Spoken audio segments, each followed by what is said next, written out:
Cheers for 2021! Happiest New Year! Naina!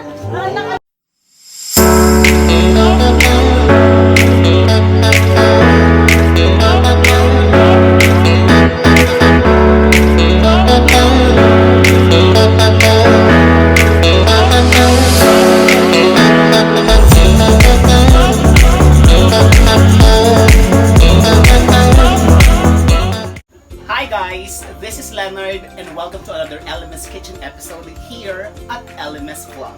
And for today's episode, tayo ay gagawa ng isang creamy chicken recipe which I have learned from Chef Sandy Dasa, ang baked creamy chicken. Well, sabi nila, during New Year, bawal daw or malas daw ang maghanda ng manok sa buong taong. Baka isang kahit isang pa. Pero hayaan na natin.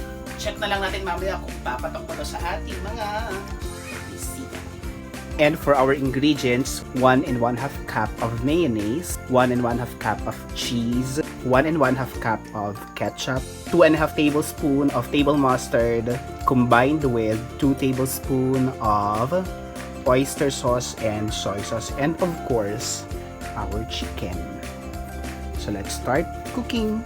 So this is a very quick and easy recipe na natutunan ko nga kay Chef Sandy Dasa. Ayan, so ilalagay na natin yung ating mayonnaise sa ating mixing bowl. So paghahalo-haluin lang natin yung ating mga ingredients. Grated cheese, ketchup. So I'm using spatula para masimot lahat ng ating ingredients. And of course, yung ating table mustard, oyster sauce at soy sauce. Diba? Ang dali lang yang gawin, especially kapag naka-mix and blast na lahat ng ating mga ingredients. And then we will just mix everything. Ayan, nakita ko sa inyo. There you go. So this is going to be our mixture. So mix lang natin ng maayos hanggang sa maging homogeneous mixture siya. And ayan na, we're now good. Ayan, okay na siya. Tignan nyo, iisa na yung kulay, tama? So, ibig sabihin, well incorporated na lahat ng ating mga ingredients. Sarap. Alright, so, what we're going to do now is we will just dump all our chicken. Ayan. So, dapat well-coated yung ating chicken. So, I'm using drumsticks, chicken wings, and then we will place it on our pan. So, idadump lang natin lahat ng ating chicken. And then, this goes into the oven for 1 hour. So, 45 minutes na i-bake natin siya na covered using a foil. And then, on the last 15 minutes, tatanggalin natin yung foil para magkaroon ng caramelization or mag-toast ng kaunti yung ating chicken. Ayan. So, tapusin ko lang na i-dump lahat ng ating manok. And then, this goes automatically on our oven. Alright, so we're now good. Na-coat na natin. Nalagay na natin yung ating mga chicken sa ating pan. Halika, ipakita natin. So, eto na yung ating chicken. So, meron tayong mga excess na chicken. Papa-fried chicken na lang natin to kasi hindi nakakasya doon sa ating baking pan. And what we're going to do with our excess na sauce is that we will pour it in sa ating chicken para maging generous yung ating sauce. Ayan. So, lagay natin lahat para hindi sayang.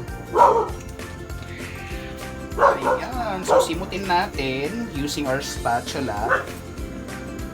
And, we'll cover it with aluminum foil. We will bake this for 45 minutes na naka-cover. And then, another 15 minutes na uncover sa ating oven which has been preheated.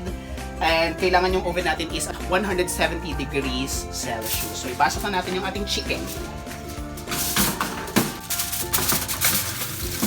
And then, we will set the timer 45 minutes. And, balikan na natin ulit mamaya yung ating manok. A few moments later. Alright, so it has been 45 minutes. Tatanggalin na natin yung foil. Bango. Wow. Ooh, ooh. na natin ulit. And bake natin ulit for another 15 minutes. A few moments later. Alright, so okay na yung ating bake. Creamy bake roasted. Paano ito? Bake. Cream baked chicken. Whatever. Ito na siya. Lapit. There you go. Diba? Yum. So, ipi-plate na lang natin. Alright. So, I decided we'll just serve it here na lang. Sa kanyang baking pan. Para mas maganda siyang tignan. At para masimot yung mga sauce. So, ayan na siya. Yum.